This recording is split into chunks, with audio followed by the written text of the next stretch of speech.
dia, paz e graça, amados irmãos. Como é que vocês estão? Abençoados, tranquilos, na paz? Que bênção, que maravilha, né? Hoje é segunda-feira, não. Hoje é terça, também não. Hoje é quarta-feira.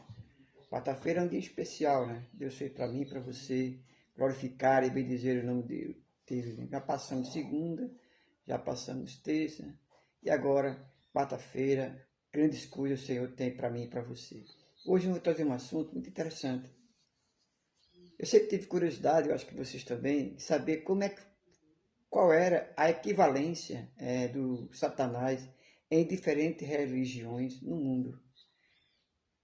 Como é que ele é chamado em outros países, em outras nações, esse inimigo, o adversário, né? Em nossas almas. Porque ele é o adversário segundo a Bíblia, né? E como é ele? Como é que é esse personagem tão maligno para muitas vidas, né? Então, a maioria dos sistemas de crença gira em torno da necessidade de melhorar, vamos dizer assim, nós mesmos e evitar o pecado, não é isso? Então, o sistema mais ou menos é isso. Nós temos que melhorar cada dia mais para não pecar contra Deus. Mas temos nós um adversário. Mas antes de eu falar desse adversário, eu gostaria de pedir a você que viesse aqui, eu tenho esse nomezinho, inscreva-se no canal, ativasse o sininho, deixasse o seu like, certo?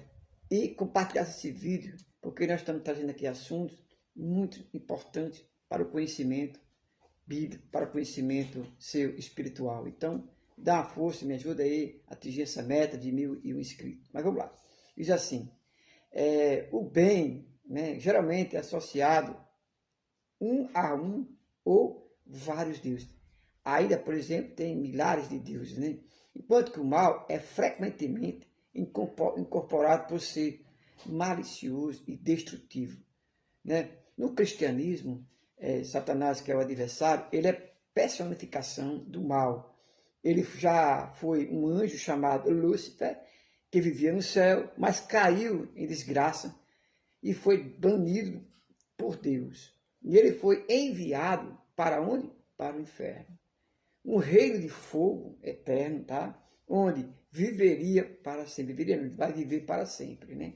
Mas para nós aqui, viveria para sempre. Então, entre os demônios e as almas torturadas e os pecadores. Porque, na verdade, a Bíblia diz que o inferno ele foi feito somente para o diabo e seus anjos. Mas tem pessoas que é desobediente à palavra, então o que acontece? Vai na direção contrária de Deus. Então, o papel do adversário ou de Satanás na Bíblia é tentar tirar Jesus para fora do seu caminho. Isso é uma realidade. Justo. E posteriormente inspirar o pecado na humanidade. A moralidade, o pecado e o mal são temas que aparecem em muitas religiões. Não é pouca, não é muitas. E muitas vezes são representados por uma figura monstruosa como Satanás. Então, a gente precisa, irmãos, compreender essas figuras que são representadas, tá certo?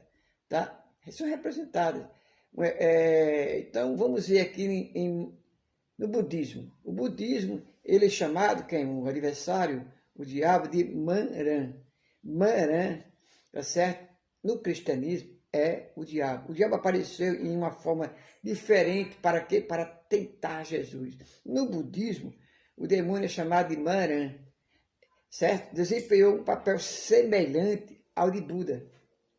Maran é o senhor dos sentidos e está associado ao desejo e a todas as coisas contrárias que a iluminação.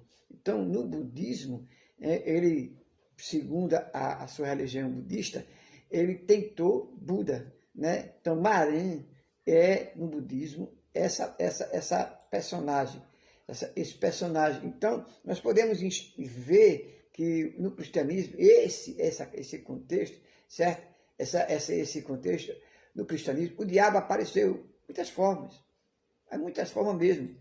Porque se a gente perceber que quando o Buda, no caso especificamente o budismo, quando o Buda estava sentado sobre uma árvore, isso é o que diz, reza a lenda do budismo. Pela a iluminação, Maran apareceu e tentou fazer abandonar o quê? A sua missão. E a sua primeira tentativa não teve sucesso. Então Maran enviou 3 filhas, sede, desejo e deleite, para seduzir quem? Buda. Você percebeu aí, no caso interessante desse Maran no budismo, é muito semelhante à tentação que eles querem deixar transparecer de Jesus Cristo quando estava no deserto, aonde está escrito lá em Mateus, né? Então, a gente percebe que o Maran no budismo procura fazer essa mesma semelhança. Então, Buda, no caso, especificamente Buda, perseverou e experimentou a iluminação, mas tinha dúvida de que os outros seriam capazes de entendê-la. Maran alimentou as dúvidas de Buda e tentou convencê-lo a abandonar qualquer esperança de pregar. Isso não é muito interessante, não é? Então, no budismo é muito interessante. Então, tem também no budismo, também pode ser chamado como a espécie interessante, Satanás, que é o Emaó. Emaó, no budismo, é como uma espécie terrível de quem? Por incrível que pareça, Papai Noel. Emaó consulta a sua longa lista de todos os pecados já cometidos e ele é auxiliado em sua tomada de decisões por 2 cabeças desencarnadas que geralmente se sentam em cada lado dele. Então, você vê que é uma coisa muito interessante isso. Emaó, no budismo tem também uma simbologia do caso de Papai Noel. Então, esse Emaó, que é no budismo, a cabeça dele é feminina. Mirumi tem o poder de ver as falhas mais profundas do falecido. Enquanto a cabeça masculina do Kagu Hana pode detectar qualquer erro que eles estejam tentando esconder. O Emaó determina cada alma a um determinado período de condenação. Veja como as ciladas do inimigo. Tá entendendo? Então, isso tudo no budismo, né? O budismo que também é muito praticado na Índia. E aí, aquele terminando aqui no Brasil também tem o budismo, né?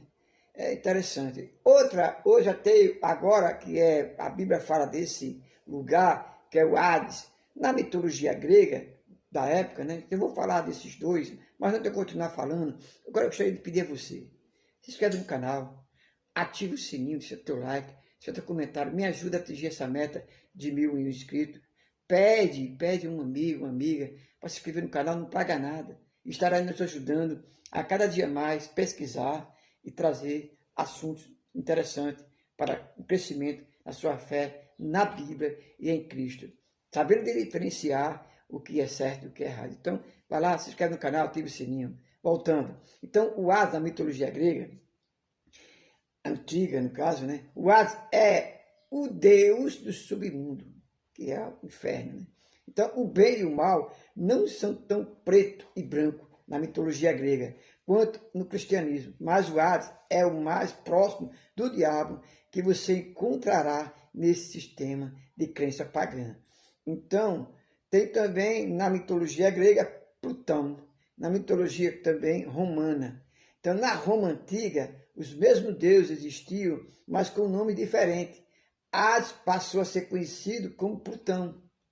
Ele é frequentemente retratado do seu lado, aí é que está, viu?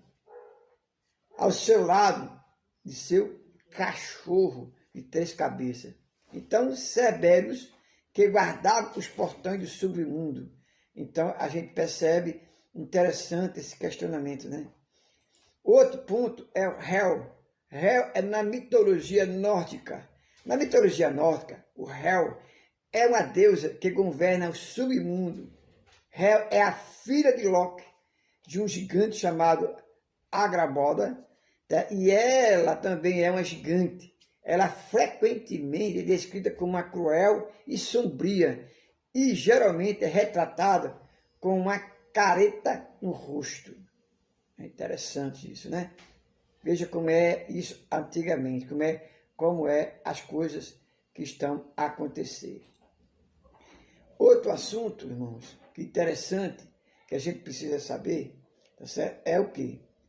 Vamos dizer assim, na mitologia do Hel, na mitologia nórdica, tá certo? Na mitologia nórdica, apenas aqueles que morreram em batalha são enviados para o céu.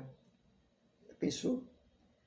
Ou Valhalla, enquanto os demais são enviados para o submundo.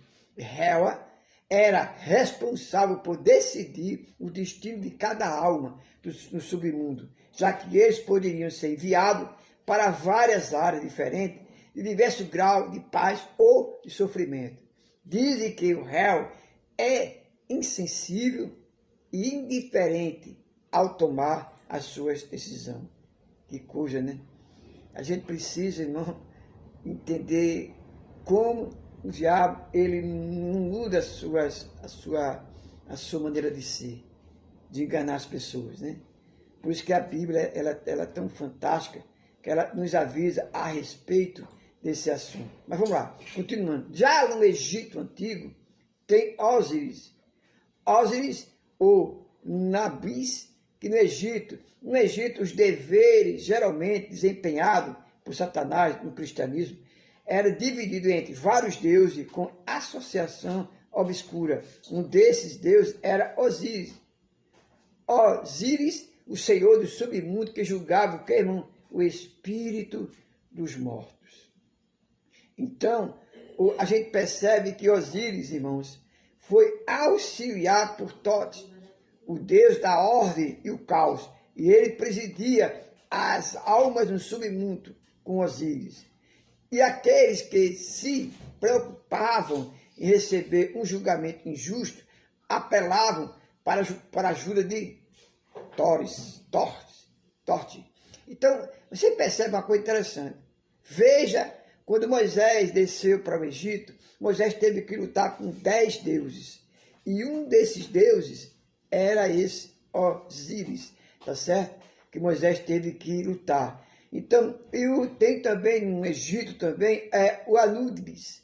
Era outro deus do submundo e muitas vezes representado como um chacal ou um homem todo de preto, e ele guiou almas perdidas no submundo, mas também trabalhou contra os planos da humanidade. Então, lá no Egito tinha esses deuses, a qual a gente percebe que Moisés teve que lutar para quê? Para salvar e tirar aquele povo da idolatria, o povo naquela época, hebreus, hoje judeus, tá bom? Então esse é um dos assuntos, irmãos, de adversário, a qual que nós chamamos de Deus equivalente a Satanás em diferentes religiões do mundo. Então, se inscreva no canal, ative o sininho para você receber mais conteúdo a respeito desse assunto e também da palavra de Deus. Então, eu conto com você, tá certo? Para atingir essa meta de 1.001 inscritos. Então, pede a um amigo, uma amiga,